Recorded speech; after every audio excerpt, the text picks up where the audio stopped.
Planetas y Atlántidas. Cultura, literatura y curiosidades para mentes inquietas. Un espacio de Ediciones Atlantis, aquí en Radio Inter.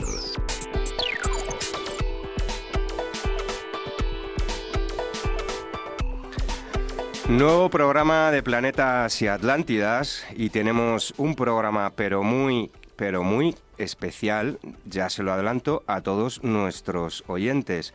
Comenzaremos en Ratones de Biblioteca con Teresa Bedul y Antonio Castillo para mostrarnos la historia del Madrid macabro. Un Madrid repleto de leyendas de lo más fantasmagóricas, como bien pueden ser la maldición de la mujer de la pestaña alegre y la moral despistada, muy divertida por cierto, ahora veremos, o la de el sombrerete del ahorcado. Sí, leyendas, y digo leyendas, muchas desconocidas para nosotros, con cierto aire increíble. Buenas tardes, Teresa. Buenas tardes, Jota. Buenas tardes, Antonio. Buenas tardes, Jota. Hoy no te voy a interrumpir porque el tema es muy serio. Sí, hoy no me interrumpes.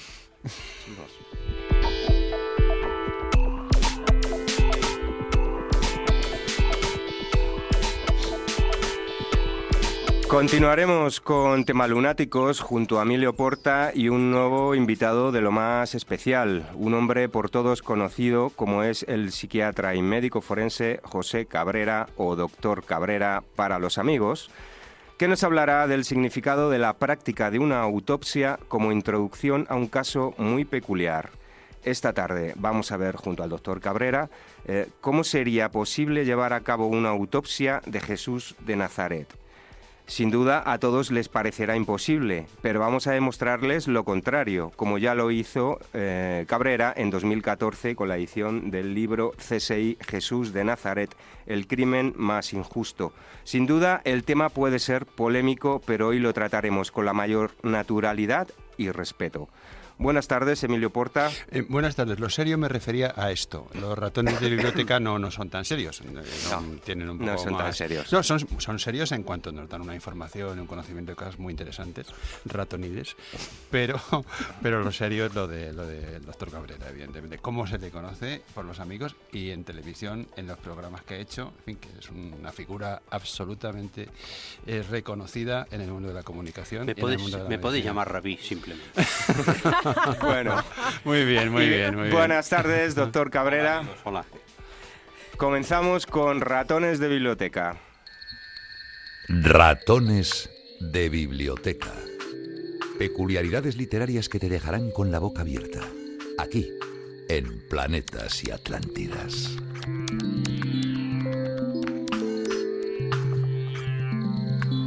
Bueno, como ya comentaba hace unos minutos, hoy en Ratones de Biblioteca, junto a Teresa Bedul y Antonio Castillo, les mostraremos la historia del Madrid macabro, sus mitos y leyendas que corrieron por las calles de Madrid de boca en boca allá por el siglo XVII. Hablaremos de dos en concreto, la maldición de la mujer de la pestaña alegre y la moral despistada por un lado, y por otro, la del sombrerete del ahorcado, cada una de ellas con un tono fantasmagórico y peculiar. Y es que, por algo, Ratones de Biblioteca, como muy bien señala Ramón Langa en el indicativo de esta sección, es un apartado repleto de curiosidades. Buenas tardes, Teresa Bedul. Hola, Jota, de nuevo. Buenas tardes, Antonio Castillo. Hola, buenas tardes. Bueno, adelante, jóvenes. Pues gracias, Jota. Antonio, gracias por dedicarnos esta tarde. Gracias a ti por invitar. A Jota. A Jota, por supuesto. Bueno, gracias a todos nosotros. Hoy Venga, vamos a hacer empezar. pasar un poco de miedo. Estamos llenos de gracias. Sí, esta noche... Y dones, gracias y dones. A ver, ¿Cómo, Emilio, Antonio? Emilio, Sí. ¿te has tomado el Muditin Forte Flash? Por supuesto, no voy a hablar prácticamente Bueno, nada. puedes hablar, pero... Sí, pero de un modo muy serio y profundo. No como otras veces, que Como- trato de que de alguna manera Es haya que poner un ambiente poco de miedo, si no, no divertido y funciona tal. esto. Sí, aunque lo de la mujer de la pestaña alegre me parece que realmente eso, no sé, y más hoy en el Día Pues que Internacional de la Mujer, está la muy pestaña chulo, alegre. Está muy Sí, chulo sí, sí. puesto. Porque No, hoy no, fue ayer, fue ayer. Bueno, pero es que continúa, porque es que, Claro. es Sí. que las reivindicaciones Bueno, continúan pues durante todo el fin de vamos a semana pasar y más miedo. todavía. Bueno, venga. Y todos Teresa los Bedul. pueblos y las ciudades del mundo poseen una rica cultura de leyendas y leyendas macabras. Hoy hoy Madrid va a ser la ciudad que nos descubra sus leyendas sangrientas, increíbles, fantasmales e incluso divertidas. ¿Qué os parece si comenzamos por algo ligero? Venga. Mi leyenda elegida es la maldición de la mujer de la pestaña alegre y la mural despistada. Ya sé que he dicho Dios mío. ligera, pero en este caso ligera de ropa. En Madrid del siglo XVII, La pestaña alegre, eso suena muy bien, sí. claro, era mejor que lo otro. Sí. El Madrid del siglo XVII era todo un paraíso para los adictos a las secretas artes de las mujeres, que hemos dicho de pestaña alegre y mural despistada. Terreno vetado a toda mujer que se hiciese llamar dama. Y sin embargo, muy del agrado de gran parte de los denominados caballeros. Las estrechas calles de alguna zona de esta ciudad se habían convertido en uno de los atractivos turísticos que los viajeros no podían dejar de visitar durante su estancia en los madriles. Oye, ¿os acordáis de la maravillosa canción de Cecilia, esa de dama, dama, de baja, no, al revés, de alta cuna y de baja cama? ¿Algo tiene que ver con esto? ¿No? Sí, Sí, está sí, relacionado. sí. Algo. Va a llover hoy, yo creo que esta tarde va a llover, así puede ser. Antonio, Emilio. toma la Voy palabra, a por cantar favor. seriamente, pero cuando canto es también, hoy muy serio todo muy serio. Pues, Seguimos. Teresa, como bien decías, todo aquel que viajaba a Madrid no se marchaba sin visitar estas casas para turistas caprichosos, entre comillas. Un comerciante de telas procedente de Levante fue la última víctima de la cruel venganza de una triste joven de la noche madrileña. Ibas a decir Valencia, pero está bien porque Valencia está en Levante. Sí. 7 días antes de la calurosa noche del año 1620 en la que se desarrollaron los hechos, el concejo había decretado la prohibición absoluta de todo acto lascivo durante una semana, como consecuencia de un robo que se llevó a cabo en una de las iglesias más famosas de la ciudad. Nos encontramos en la última noche de prohibición y al día siguiente la vida alegre volvería a ver la luz.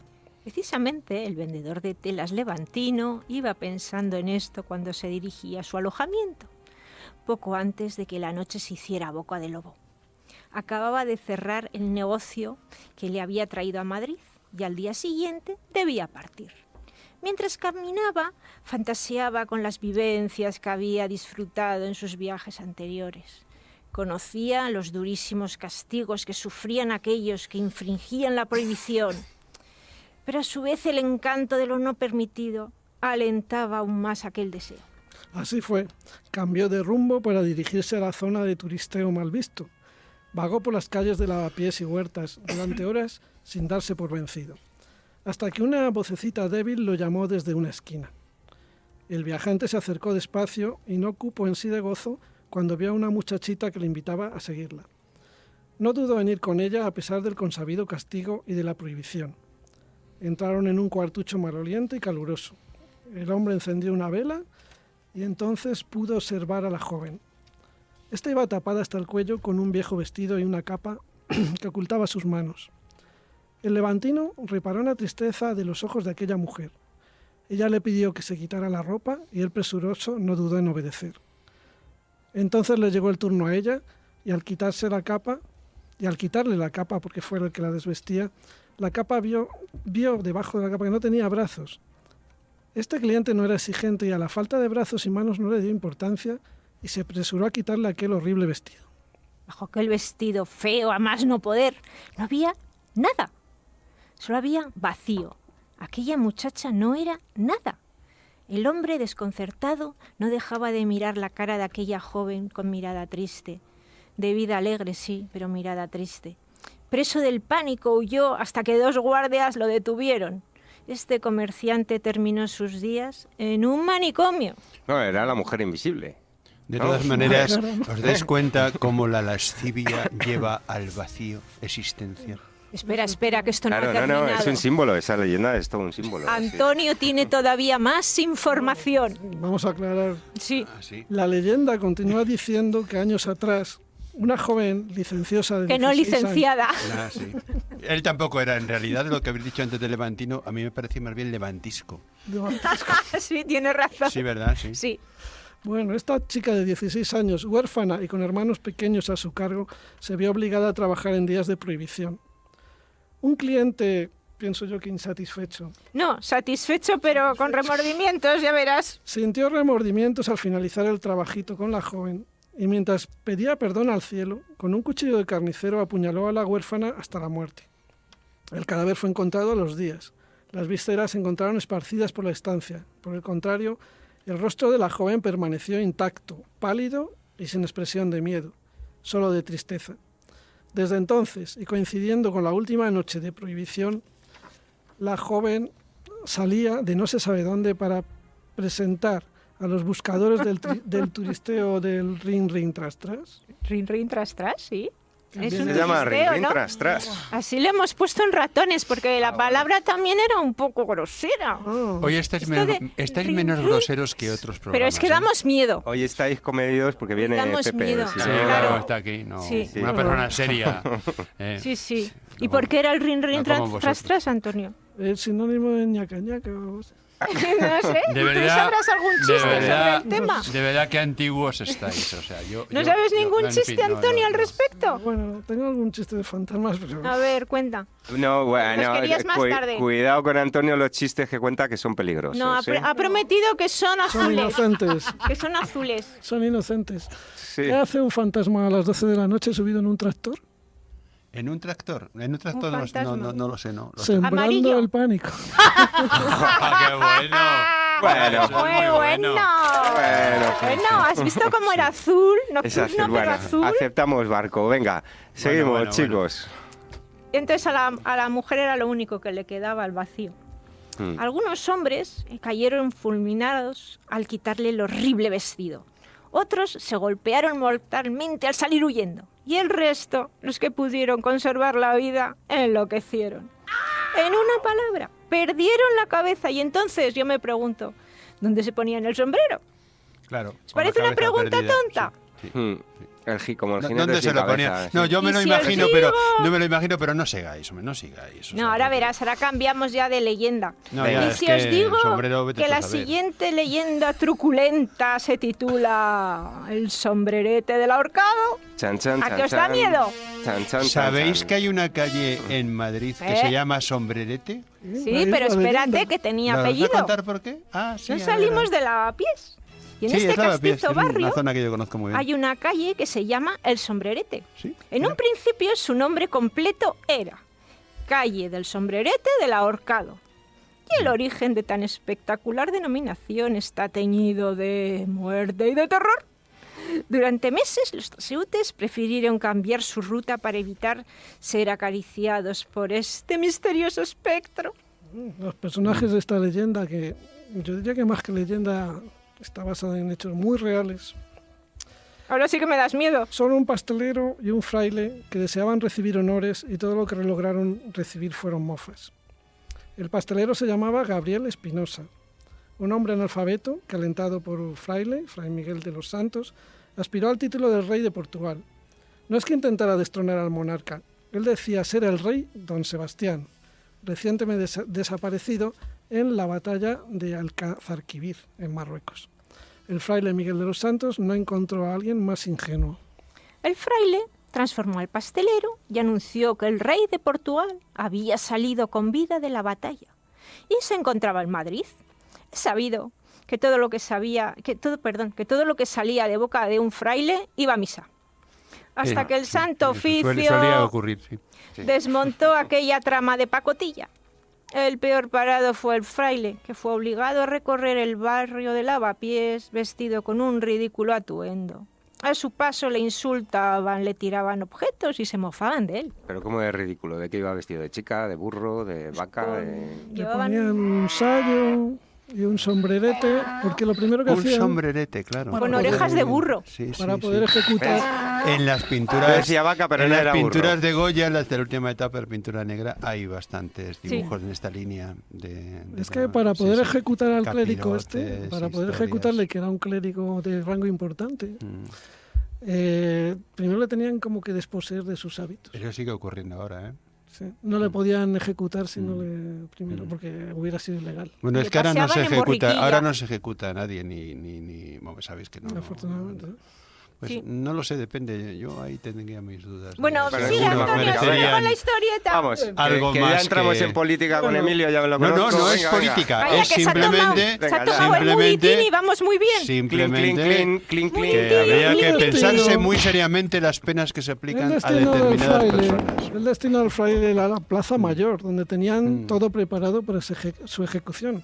Sí. Y donde también ejecutaron al otro joven, de forma bastante brutal, como cuenta la historia, porque esto es un caso histórico. Todas las personas que habían acompañado al fraile en su último viaje disfrutaron de lo lindo, gritaban, se reían, pedían su cabeza, hasta que ejecutaron a Fray Miguel de los Santos. La gente continuó durante horas con el jolgorio.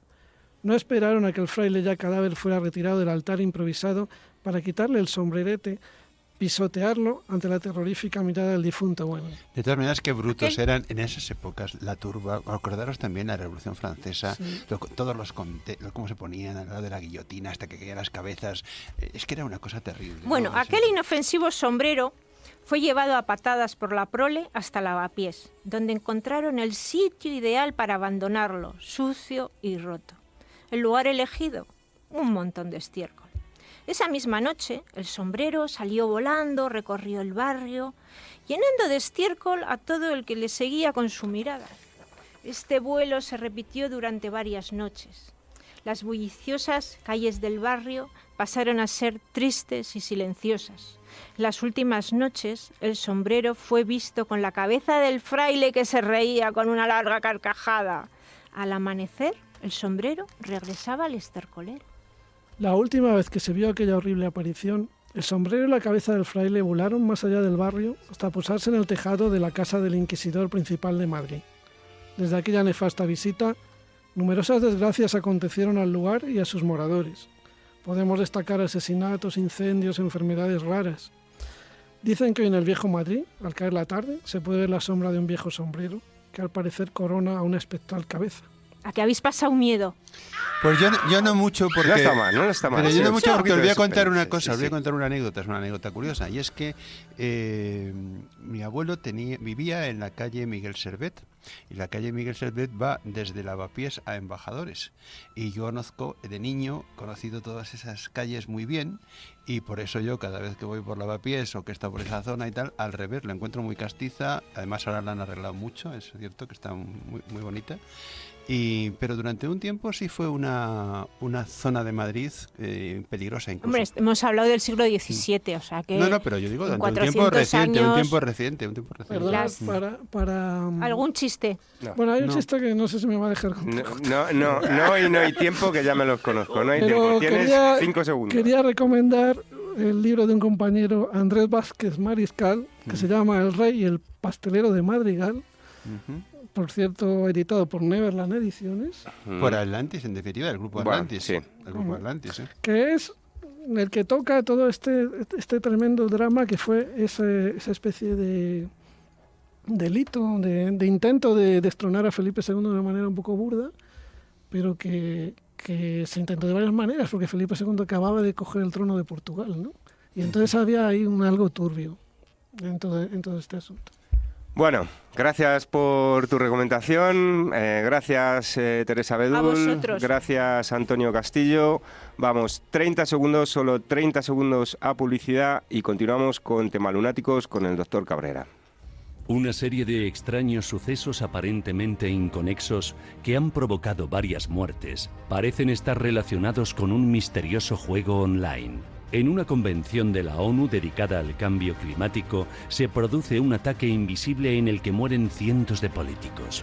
Pero, ¿quién está detrás de todo ello? El juego de Dumas, de Cristina Gumucio Irala. Una novela de suspense con temas de actualidad como son la privacidad y la escasa seguridad que ofrece hoy día Internet. El juego de Dumas, de Cristina Gumucio Irala. Una novela publicada por Ediciones Atlantis, ya a la venta.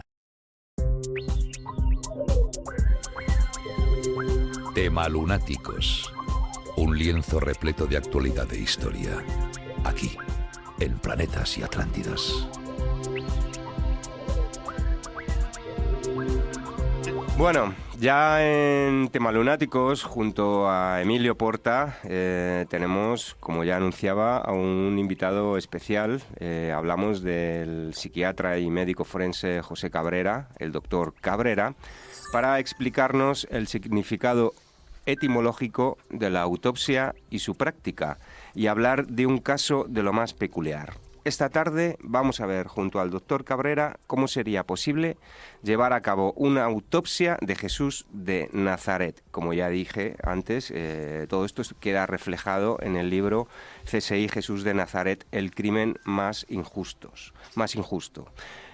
Somos conscientes, de que es un tema peliagudo, pero lo dicho, con respeto y conocimiento, vamos a analizar el perfil de Jesucristo como hombre, el escenario del crimen, la tortura, la crucifixión y su muerte, tratando de hacer una autopsia desde un punto de vista científico. Buenas tardes, Emilio Porta. Buenas tardes, Jota. Buenas tardes, doctor Cabrera. Buenas tardes, amigos.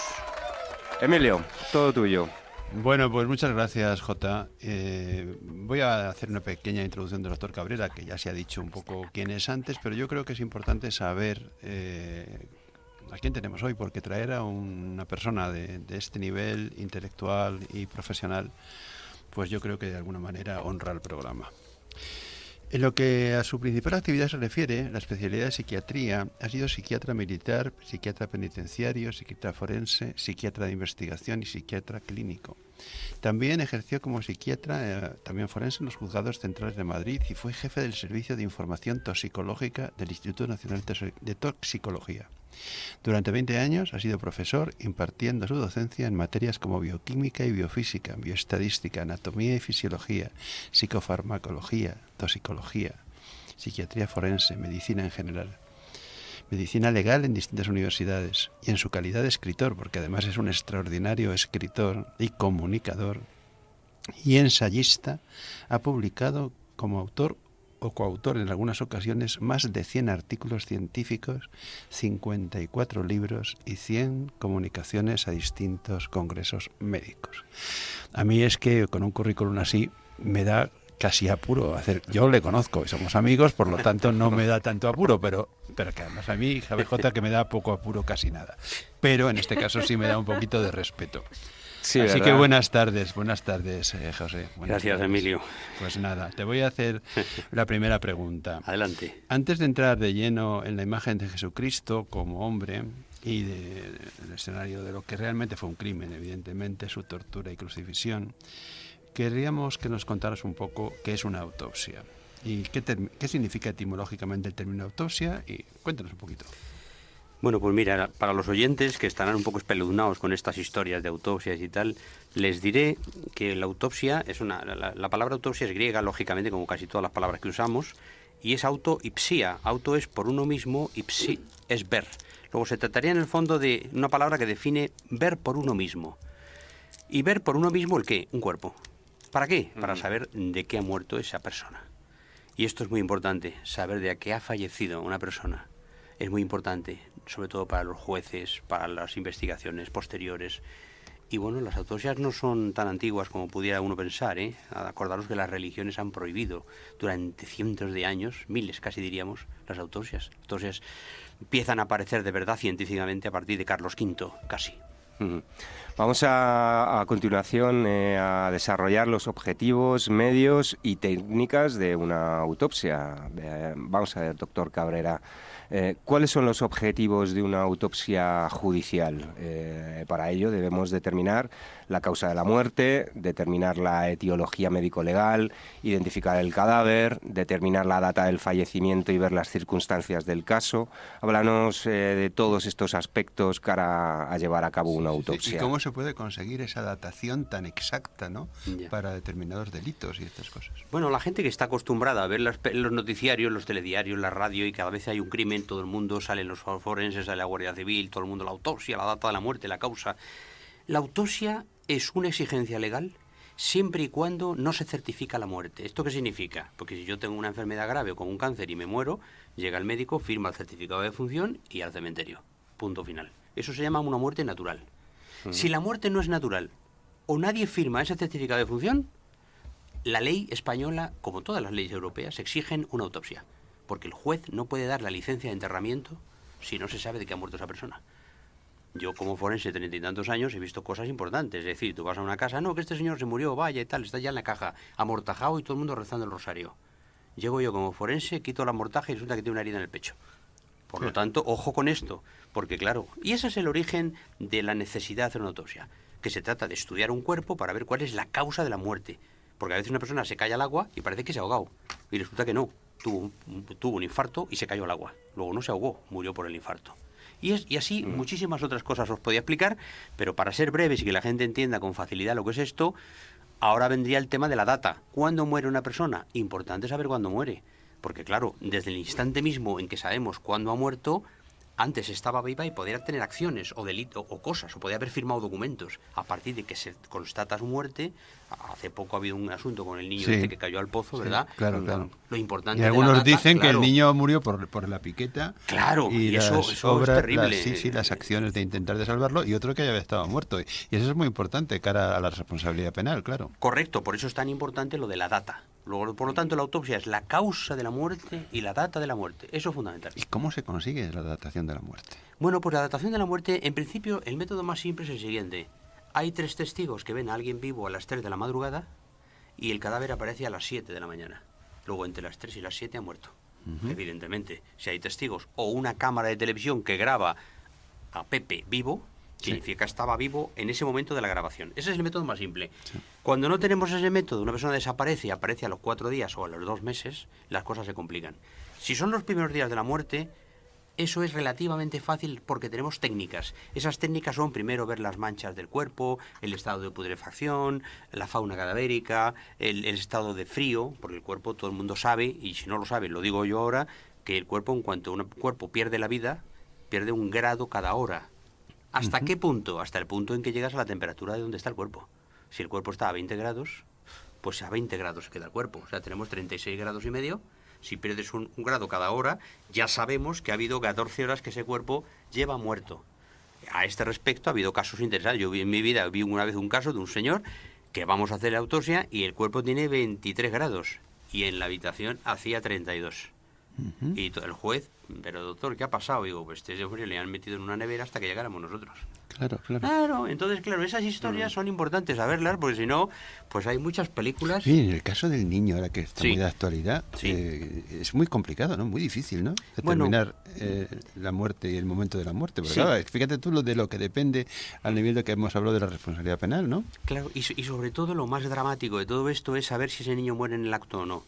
Porque si muere en el acto por el traumatismo craneoencefálico, etcétera, etcétera, es una historia. Y si no muere en el acto, pues ya se piensa que ese niño ha padecido dentro ha padecido del pozo. mucho, ha sido terrible. Ojalá muriera y de forma inmediata. Estamos casi seguros que sí, pero bueno, todavía no hay una autopsia al respecto. Se ha hecho un avance preliminar de la Guardia Civil, pero todavía no está claro. Pero bueno, eso es importante lo que dices. Lo que dices es que eso es fundamental para saber. Y ese es el origen y es el destino de lo que es una autopsia judicial. Eso sí. Bueno, cuéntanos un poquito el proceso de una autopsia normal. Pues el proceso de una autopsia es muy simple. Hay una primera parte que es el cuerpo y otra segunda parte que son los estudios complementarios. ¿El cuerpo qué es? El cuerpo es que mirarlo por fuera, por delante y por detrás. Ojo, importante. Hay gente que es poco experta, que lo ve por delante, no pasa nada, y resulta que por detrás está el agujero del tiro o del puñal o de lo que sea. Entonces, ver por fuera un cuerpo, sus tatuajes, sus cicatrices, una herida de arma blanca, las manchas que tenga ese cuerpo, si tiene barro, si no lo tiene, el cuerpo por fuera. Ahora, el cuerpo por dentro, hay que abrirlo. Un cuerpo hay que abrirlo en las 3 cavidades, el cráneo, el tórax y el abdomen. ¿Por qué? Porque dentro están las vísceras, que todos tenemos las mismas vísceras. Por fuera seremos guapos, feos, listos, gordos, altos o bajos, pero por dentro somos todos igualicos. El hígado, los riñones, etcétera. Entonces, se abre el cráneo para ver las hemorragias que hay en el cerebro, se abre el tórax para ver los pulmones. Es importante saber si alguien en un incendio, por ejemplo, ha muerto por el incendio o por el humo. Claro. Por lo tanto, si hay humo en los pulmones, respiró. Por lo tanto, estaba vivo cuando estaba en el incendio. Si alguien mata a alguien, como decía Gila, aquí alguien ha matado a alguien, perdonadme la broma, y le metes en un incendio, ese señor no tiene humo en los pulmones. Por lo tanto, murió antes del incendio. Pulmones, cavidad torácica y cavidad abdominal.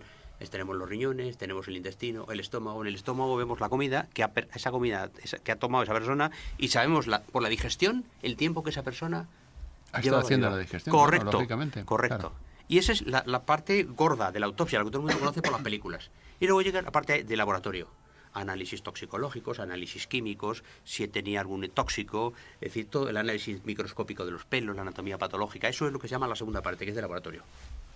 Bueno, hemos hablado bastante de... Bueno, nos hemos adelantado sobre la pregunta que te tenía preparada, pero vamos, marcando el último punto, por supuesto, debemos hacer un examen interno mediante la técnica de Mata y la técnica de Virchow. Sí. ¿Qué son estas dos técnicas? Pues mira, la técnica de Virchow es abrir un cuerpo como si abres un libro por la mitad. Abres un cuerpo por la mitad, haces una línea y abres como si fuera un libro, se abre el cuerpo en dos para mirar todo lo que hay dentro.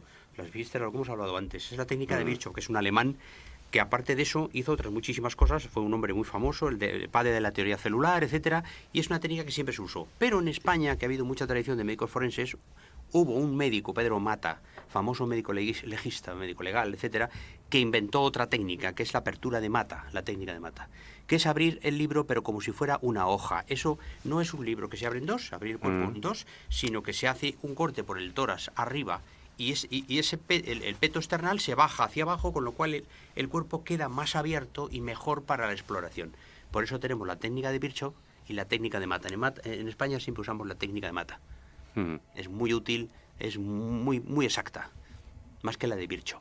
Rudolf Virchow. Bueno, vamos a entrar ya de lleno en el tema fundamental de Temas Lunáticos hoy, ¿no? Que es el tema de la muerte, asesinato, porque fue un asesinato realmente, de Jesús de Nazaret. Es curioso porque, claro, para decirlo en la introducción, pues Dios, como se dice evidentemente, se dice en los evangelios, se dice en la Iglesia y se dice en las cuestiones de fe, pues Jesucristo era Dios y hombre verdadero. ¿Qué significa? Que la parte de cómo era Dios la dejamos a la fe y a los que creen y a los creyentes. Pero la parte de hombre verdadero es que era hombre verdadero, es decir, un hombre como nosotros, exactamente, con todos esos órganos, con esa capacidad de sufrimiento, con su sangre, con sus músculos, con sus huesos, que se los quebraron, como sabemos, ¿no? por el Evangelio y por el desarrollo de toda la vida y muerte de Jesús. Entonces vamos a entrar en esto, evidentemente, en ese asesinato, crimen que terriblemente sufrió un inocente, creemos que un inocente, y vamos a entrar partiendo de cuál era el escenario general hace 2019 años y el perfil de la víctima. Esto es importante porque hemos dicho antes, lo hemos hablado, ¿no? Cuando estábamos en ratones, ¿no? De el populacho, la masa, cómo se alegra con las muertes y tales. En aquella época existían los circos romanos, echaban a la gente a las fieras, incluso los cristianos, y se pasaba muy bien por parte de la gente cuando los leones masticaban a los cristianos. O sea que vamos a ver que realmente hemos evolucionado un poco respecto a la salvajada del espectáculo y del disfrute general de determinadas cosas. Pero en aquella época hemos visto películas sobre Jesús, pues populacho, mata a Barrabás, mata a Jesús, mátalo, y entonces, pues claro, los crucificaban no solamente a Jesús, crucificaban a mucha gente, y a ladrones y a todo tipo, a rebeldes contra el Imperio Romano. La crucifixión era un método además humillante. Bueno, pues sitúanos dentro de ese contexto y sitúa la figura de Jesús dentro de ese contexto. Bueno, el escenario todo el mundo lo sabe porque realmente desde nuestra infancia lo hemos estado escuchando. Vivimos en una sociedad cristiana donde el que más, el que menos ha ido a misa, al menos de niño, porque tus padres lo llevaban, etcétera, y hemos escuchado esto 1.000.000 de veces.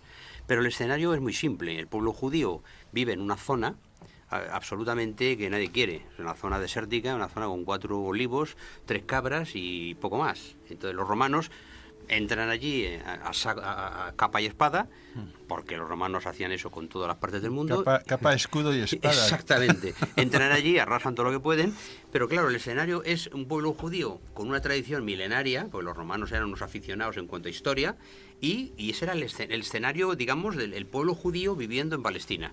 Los romanos entran allí, imponen su ley, Y entonces, en ese escenario de pobreza, porque había 4 ricos y 200.000 pobres, lógicamente. Palestina, que era una tierra, no era una nación. Correctamente. También, ¿eh? Y por eso, ahora mismo, cuando se discute, peleas y la historia, y bueno, bien, podría ser una nación y seguramente debería ser una nación junto a Israel en el futuro, pero realmente, históricamente, no ha existido nunca la nación palestina. Para nada, para nada. Y Bien, estos bien. son historias y errores que nos van colando. Sí, y al nos final vamos saca tragando uno la todo, bandera a porque la calle. gente no sabe nada Claro. de nada, ¿no? Esa es la realidad. Y en ese escenario, el pueblo judío estaba esperando un Mesías, porque la tradición lo decía, los profetas, Elías, Isaías, etc., esperaban un Mesías, y había habido varios profetas, y de repente, en el año 1, por así decirlo, aunque todo esto es opinable, lógicamente, pues aparece un sujeto, una persona prodigiosa, un hombre sencillo, que no va alardeando de nada, y eso fue lo más impactante de todo, y que dice que el amor es el centro de todo. Que eso es lo más importante del mensaje cristiano, Correcto. aunque hagamos ahora mismo esta pequeña digresión sobre el asunto. Es decir, no solamente los dogmas, no, lo importante en el Evangelio es realmente lo que trae la palabra de Jesús, sobre todo la palabra de Jesús cambiada o recogida por San Pablo, porque San Pablo fue realmente el coautor del cristianismo, hay que decirlo, también. Y bueno, pues ese es el mensaje y eso es lo que cambia la sociedad, ¿eh? No la creencia en la Santísima Trinidad ni una serie de cosas, sino fundamentalmente el mensaje evangélico. Y ese hombre extraordinario, como has comentado, es un hombre tan simple y tan sencillo que arrasa con lo que dice, amén de cosas que hace que supuestamente son milagrosas. Y este hombre era Jesús de Nazaret. Supuestamente pensamos que era un hombre alto, guapo y con cierto don de gentes, pero con una túnica y punto pelota, que en fin, no había detrás de él una legión de personas, eran 4 desarrapados, por así decirlo, 3 pescadores y 2 analfabetos, y con eso monta el tío, con perdón de la expresión un poco así irónica, pues una historia. Y encima dice, hay que querer a los enemigos, que eran los romanos, que por cierto eran unos canallas, es decir, unos canallas con toda la palabra. Y dice, ¿cómo? ¿Que tengo que querer yo a los romanos? ¿Pero qué es esto? Claro, la gente se queda pasmada. Claro, y sobre todo los sacerdotes. Amar al enemigo, eso en aquella época al enemigo lo que había que hacer era, cortarle la cabeza. Y esa es la situación del escenario y este hombre prodigioso, que ya iremos viendo, que dice algo increíble. Doctor Cabrera, háblanos de los jueces que sentenciaron a Cristo, los actos jurídicos del Sanedrín antes del juicio y de las normas jurídicas y además de cómo se saltaron esas normas. Todo esto, como decía, lo desarrollas en tu libro CSI Jesús de Nazaret, el crimen más injusto. Bueno, en aquel escenario había unos tíos que mandaban, que eran los escribas, los ancianos y los jueces del pueblo judío, los hebreos. Sobre estos mandaba el romano, Poncio Pilato, era el que mandaba por encima de todos. El romano llega allí con su ley, pero la ley hebrea sigue existiendo. Y en esta ley hay una cosa que se llama el Sanedrín, que es algo así como el Tribunal Supremo Religioso. Y al ser el Tribunal Supremo Religioso, en este caso eran ellos los que tenían que condenar a alguien acusado, por cierto, de algo muy simple, que era la blasfemia. Se dice que alguien es blasfemo cuando, pues, se cree Dios, habla en nombre de Dios, etcétera, etcétera. Y entonces estos jueces se saltan a la torera las propias leyes que ellos tenían que respetar. Los testigos son un lío, no le condenan a muerte en la sala adecuada, se saltan a la torera que tenía que ser por la mañana y lo hacen por la noche, no escuchan al acusado previamente, se reúnen todos en tropel sin hacerlo 2 a 2 como decía la propia ley que tenían que hacer. Total, que se saltan todas las historias para condenarle. Y además le condenan directamente diciéndoselo a la cara, sin más historias que 2 o 3 testigos, lógicamente pagados, ya lo sabemos, y le condenan de algo como que blasfemia, cuando al contrario, él en realidad no había dicho nada más que soy el enviado, quiero decir, poco menos. Eso es un poco la para que hablemos de juicios con garantías legales y sin garantías legales. Bueno. Bueno, vamos 30 segundos, solo 30 segundos a publicidad y continuamos con el doctor Cabrera. Una serie de extraños sucesos aparentemente inconexos que han provocado varias muertes parecen estar relacionados con un misterioso juego online. En una convención de la ONU dedicada al cambio climático, se produce un ataque invisible en el que mueren cientos de políticos. Pero, ¿quién está detrás de todo ello? El juego de Dumas, de Cristina Gumucio Irala. Una novela de suspense con temas de actualidad como son la privacidad y la escasa seguridad que ofrece hoy día Internet. El juego de Dumas, de Cristina Gumucio Irala. Una novela publicada por Ediciones Atlantis, ya a la venta.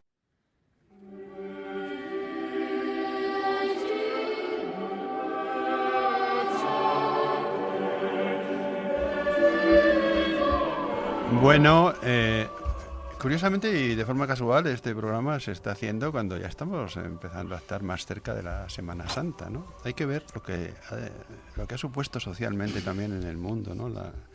El cristianismo, el desarrollo de la Iglesia, es decir, lo que empezó siendo realmente una prédica en un lugar concreto y pequeño del mundo, y cómo se ha extendido, y se ha extendido también porque hay algo muy importante, porque produjo el mensaje, como hemos estado hablando antes, un profundo cambio social a muchos niveles, de modo de ver la vida, de modo de relacionarnos con los demás, y luego, claro, como toda cosa que nace espontáneamente, de alguna forma, pues luego pues se va cambiando porque se necesita la organización. Imaginemos, por ejemplo, aquí en España ha habido el 15M, que era una cosa espontánea, y se ha organizado luego en partidos políticos, en historias, y ya se va todo cambiando y adulterando. Por lo tanto, cuando se habla de la Iglesia, es una organización humana, al fin y al cabo, pues han ocurrido muchas cosas a lo largo de la historia, pero eso no desvirtúa el mensaje fundamental del Evangelio, de los 4 Evangelios, que además, esto por si no lo saben los oyentes, no se escribieron exactamente en vida de Jesucristo, ni siquiera pocos años después.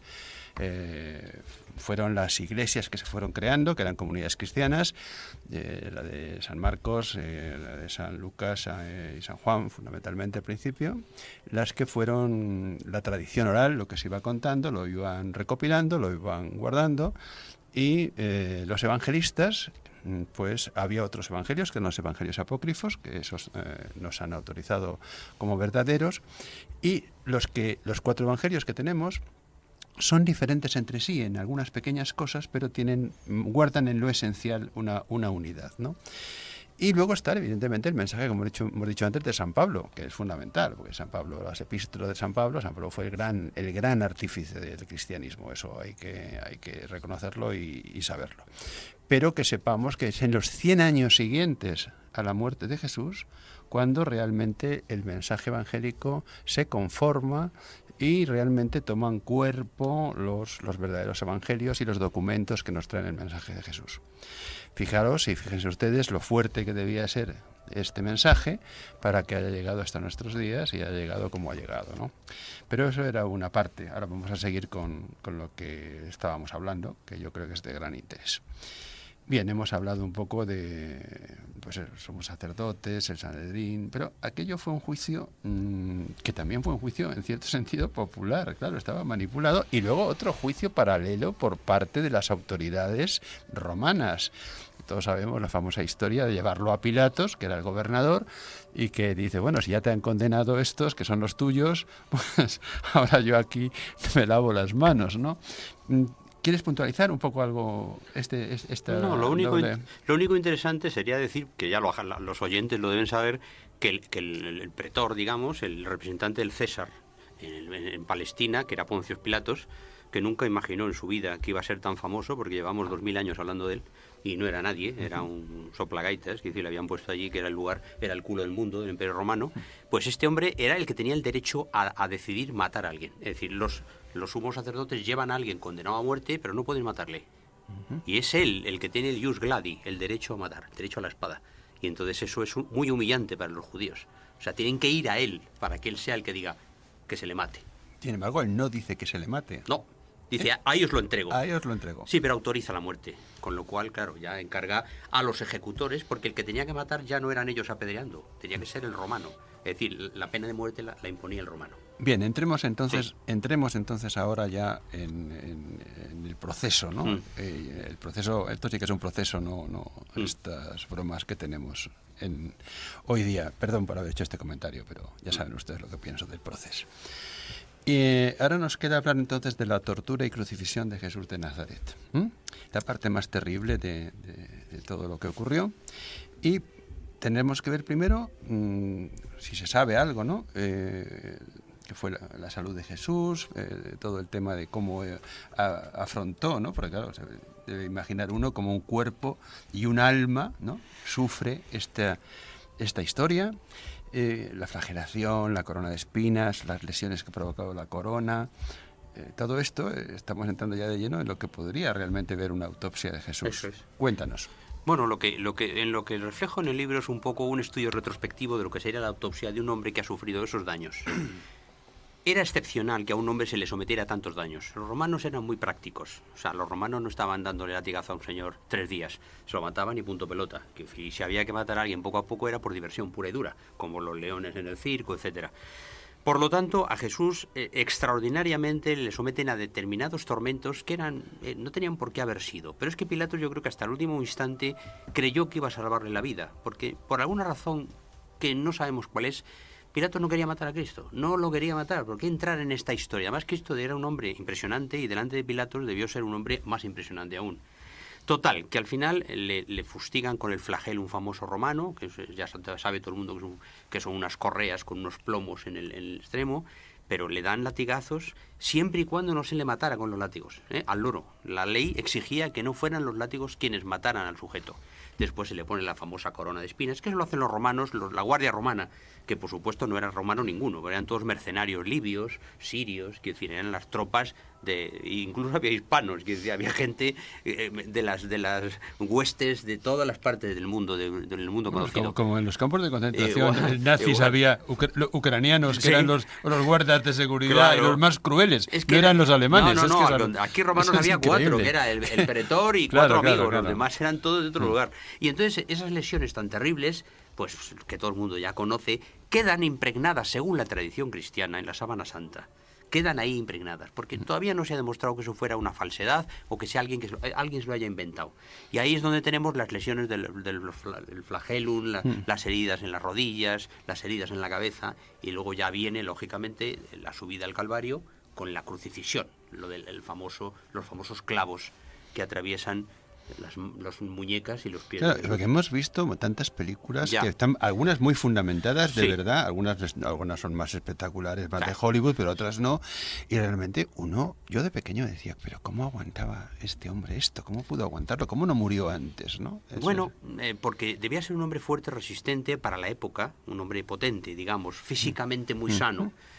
Pero luego en la cruz vivió muy pocas horas. Cuando una persona crucificada por los romanos en la cruz podía estar 3 días en la cruz. Sí, porque había distintos tipos de crucifixión. Sí, correcto. Cuéntanos un poco eso. Vamos a hablar, por cierto, ya, que es casi lo último, pero bueno, nos extenderemos un poco más, de la crucifixión y resurrección, incluyendo también los aspectos médicos de la crucifixión, que es muy interesante. Bueno, la crucifixión es muy antigua, lo emplea Alejandro Magno, los fenicios, mucha gente, y los romanos son los expertos. Y los romanos son los que llegan y marcan el gol. Crucificaban a todo el mundo, en un árbol, en un palo, en una pared, en cualquier lado. La cruz que nosotros tenemos de tradición cristiana en realidad es un palo clavado en el suelo, que es el stipe, que se llama en latín, y el patibulum, que es el transversal. Ahí se clava al sujeto, se le clava por las muñecas, porque ningún cuerpo aguantaría ser clavado solo por las manos, por la palma, se desgarra la palma y se cae. Y entonces el sujeto se le cuelga ahí, y ese sujeto que está así crucificado muere por asfixia. Quiero decir, lo que pasa es que Jesús vive muy pocas horas en la cruz porque ya venía apaleado. Y al venir ya apaleado con pérdida de sangre y mucho tormento previo, vive muy poco, hasta las 3 de la tarde, que es la hora nona del cronograma del cronograma romano. Ahí expira, a las 3 de la tarde, que es cuando hay un terremoto, se rompe el velo del templo, etcétera. Entonces vive muy pocas horas, cuando la gente podía estar crucificada 3 días. Y ahí médicamente, pues lo que hay que analizar es evidentemente la causa de la muerte. La causa de la muerte es el fracaso de los órganos, porque ese sujeto colgado con los brazos arriba no puede respirar, entonces te vas asfixiando.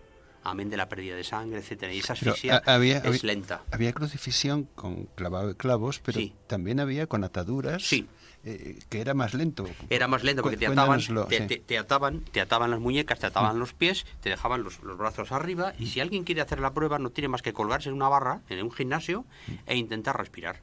Es decir, te cuelgas en una barra, colgado, como si fueras un jamón serrano, intenta respirar. Y ya verás como no puedes casi respirar porque tienes el tórax justamente presionado. Es terrible, qué crueldad tan brutal. Qué crueldad tan brutal. Eran otros tiempos, quiero decir, la crueldad era el pan nuestro de cada día, ¿no? Sí. Lo que recemos en el pan nuestro algunos es ese es el pan nuestro. No, es que la historia de la humanidad, tristemente, es también la historia de la crueldad. Y ahí es donde, el forense, en este caso pues ha recreado un poco lo que sería lo que hubiera sido una autopsia de ese cuerpo. Y luego ya la gran hipótesis en la que vive mucha gente esperanzada, que es la resurrección. ¿Puede sobrevivir alguien a la cruz? sabemos a ciencia cierta que hubo gente que sobrevivió a la cruz. Gente normal, de esto, el típico choricillo que lo clavan y a los 3 días, pues como no se ha muerto, lo descuelgan y se lo llevan. Pero, bueno, la resurrección, que desde el punto de vista médico es imposible de aceptar porque es la muerte segura, bueno, pues... Pero ahí entramos ya en el terreno de la fe, es un tema eso es un otro tema que queda para los completamente oyentes. distinta, porque desde el punto de vista humano podría ser simplemente que no hubiera muerto, que hubiera estado de catalepsia, extraño, y que luego, pues, evidente. Pero claro, todo eso ahí sí que no vamos a entrar, porque es un tema de fe y cada uno tiene la fe que desea. Y además, quiero decir, cosa imposible, puesto que luego además, para comprobar que estaba muerto, le atraviesan con la lanza. Sí, yo insisto para los oyentes que sean creyentes que deberíamos empezar a darnos cuenta que también hay elementos míticos que a lo largo de la historia que se han alimentado, se han fomentado para pues apoyar de alguna manera pues elementos eclesiásticos, etcétera, pero que realmente yo creo que la fe cristiana tiene más de mensaje que de creencias. A ver si entendemos esto. Por lo tanto, yo creo que hay muchas cosas que pueden ser verdad o no pueden serlas, o pueden ser mitos, o pueden ser revisiones, pero que eso no afecta para nada al valor importante del cristianismo como doctrina y como elemento de cambio social. Correcto. Bien. Por cierto, bueno, como todavía nos quedan 8 minutos y nos podemos relajar, una vez me comentaste que tú habías visto la Sábana Santa. Sí, pero realmente vi muy poquito, porque esto, ya sabéis que está en Milán, en un sarcófago que se abre cada varios años, en fin, toda una historia y tal, y lógicamente pues no se percibe desde lejos, claro, cualquiera se acerca allí, ¿no? Pero es curioso porque hay libros y libros, incluso hay toda una sociedad y un estudio de la sindonología, que es el estudio de la Sábana Santa con el estudio del polen que hay en esa tela, la tela cómo estaba cosida, esas manchas que tienen. Es decir, hay todo un mundo estudiando eso, que en el fondo es una cosa de fe, quien crea o quien no crea es cosa suya, pero es muy apasionante en Turín, perdón, he dicho Milán, en la Sabana de Turín, donde está en el sarcófago de plata que se quemó durante una época y hay partes de esa sábana que están quemadas, y ahí es donde está esa especie de radiografía de las lesiones de Jesús de Nazaret, en esa Sábana Santa. Y aparte de la Sábana Santa existe la Santa Faz también. Aparte, sí, que es el sudario de Oviedo. Cuéntanoslo eso, porque eso está en España, eso. Sí, curiosamente, ya sabéis que en ese calvario, en ese caminar hacia el patíbulo, hacia el calvario donde estaba el patíbulo, hay una mujer que le seca la cara, le trata de secar la Verónica. La Verónica. Y entonces le da un paño y en ese paño la tradición dice que se impregna la cara de Jesús, y ese paño, que es el sudario de Oviedo, está en Oviedo, guardado en la catedral, en un cofre también, y dentro de la sindonología, que es el estudio que estudia la Sábana Santa, se mete también el sudario de Oviedo. Y coinciden todas las cosas del sudario de Oviedo, análisis químicos, etcétera, con lo de la Sábana Santa. Eso es muy interesante, curioso. Eso es muy curioso. Bueno, y de hecho hay un culto en España muy extendido, que es el de la Santa Faz, y de hecho, incluso en Alicante hay un monasterio que se llama la Santa Faz. La Santa Faz, el monasterio de Santa Faz, sí. Bueno, pues esto es realmente apasionante, todo el tema. Bueno, estuviste en Jerusalén, creo recordar, ¿no? Jerusalén es un sitio al que todo el que tuviese alguna tradición cristiana, no digo que sea cristiano, sino que tenga alguna tradición cristiana debería ir, porque Jerusalén no es un viaje, es el viaje. Es el viaje a tu historia, a tu infancia, y el ir por esas calles. Por ejemplo, la gente dice, no, aquello que dicen de que es más difícil que pase, que un rico entre en el reino de los cielos, que un camello pase por el ojo de una aguja. Y todo el mundo cree que es el ojo de una aguja de coser. Sí. Y no, son las agujas de las calles de Jerusalén. Claro. O sea, que un camello no podía pasar por las agujas de las calles de Jerusalén. O sea, Jerusalén es una ciudad impresionante. Alguien decía, que era, por cierto, ateo, que si Dios existiera, tendría que estar allí, porque todas las religiones del mundo están allí. Yo que conozco bastante, bueno, que he viajado, he tenido la suerte de poder viajar. Estuve en Jerusalén ya hace bastantes años, estuve en Israel, estuve en Tel Aviv, estuve también en Jerusalén, en el Mar Muerto, y realmente es increíble. O sea, Jerusalén es una ciudad absolutamente increíble, que además es una ciudad santa para varias religiones, no solamente, o para las religiones del libro, lo que llamamos las religiones del libro, ¿no? Que son evidentemente el cristianismo, monoteístas, el judaísmo, el cristianismo y el islam y el maometa, el Mahoma, el islam, sí. Y es curioso, claro, por eso hay esos grandes problemas que existen, porque claro, no sé, es que todos reclaman la ciudad. Por eso Jerusalén, yo ahí sí, de verdad, ahí sí lo tengo muy claro, sí tendría que ser una ciudad internacional y protegida. Independientemente, no se puede ser ni la capital de Israel ni la capital de ese futuro Estado palestino árabe. Es que no tiene que ser así, es que es una ciudad mítica, realmente mítica, ¿eh? Y aparte interesantísima, porque es que hay huellas de todas las civilizaciones y de toda la historia de cada una de las religiones, de cada uno de los pueblos. Es apasionante. Se respira un aire especial allí, desde luego. Yo recomiendo al que tenga la posibilidad en su vida de ir a hacer un viajecito por allí, que lo haga. Que no tienen por qué ir a Cuba a bañarse allí, a tomar coco en la bodeguita, coño, que también hay sitios más cercanos. No, he dicho Cuba como podía haber dicho Hawái, ¿eh? Pero... Sí, es una gran ciudad, increíble. Bueno, y ya para cerrar, que nos hablaras un poco de cómo fue la labor de documentación de CSI Jesús de Nazaret, el crimen más injusto. Bueno, el libro... Porque tiene muchísimo contenido. El libro todavía se vende y deben claro, ustedes, ya el que esté interesado, después que haya visto este programa y haya visto, creo que estaría muy interesado en comprar el libro. O sea, que el libro sigue existiendo, van ustedes a la casa del libro, lo piden por Amazon, lo piden en donde quieran. Además hay que avisar que no es un tocho, que es un librito pequeño. Sí. Ya saben ustedes. Di el nombre y lo dices tú, el autor. Venga, dilo. Pues CSI de Jesús de Nazaret, el crimen más injusto. Y es un librito, de verdad, se lo digo a la gente, porque es muy sencillo, es una cosa rápida de leer. Y bueno, el libro está documentado en los textos, en los evangelios, en la Sábana Santa, en libros romanos, de historiadores romanos de la época, y con todo eso, y el conocimiento del forense, que lleva unos añitos de forense, pues... ha salido uno de los forenses más importantes, no solamente de España, sino del mundo. Esa es no te realidad. Pases tampoco. Luego te sí, invito es la verdad. Luego te invito a un café. No, pero es la verdad.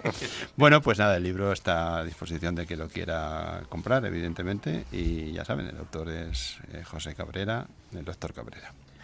Bueno, pues nada, creo que hemos tenido un programa muy interesante hoy, tanto en Ratones como en Tema Lunáticos. Además, ha sido todo un placer para nosotros tener aquí al doctor Cabrera, que nos ha desvelado muchas cosas muy curiosas. Y así que, bueno, pues nada, gracias Emilio, gracias doctor Cabrera. A vosotros, abrazo grande. Nos vemos la semana que viene. Aquí traeremos, por cierto, la semana que viene Ignacio Martín Sequeros, cofundador del grupo Los Pequeñiques, teloneros de los Beatles. Cuando tocaron en la Plaza de las Ventas, el programa será mucho más ligero, obviamente, que el programa de hoy. Y lo dicho, nos vemos la semana que viene aquí en Planetas Bueno, que hemos y pasado históricamente pues de hace 20 siglos a este siglo ya en los Pequeñiques, aunque también hace tiempo del tema. Sí. Bueno, hasta la semana que viene. Adiós.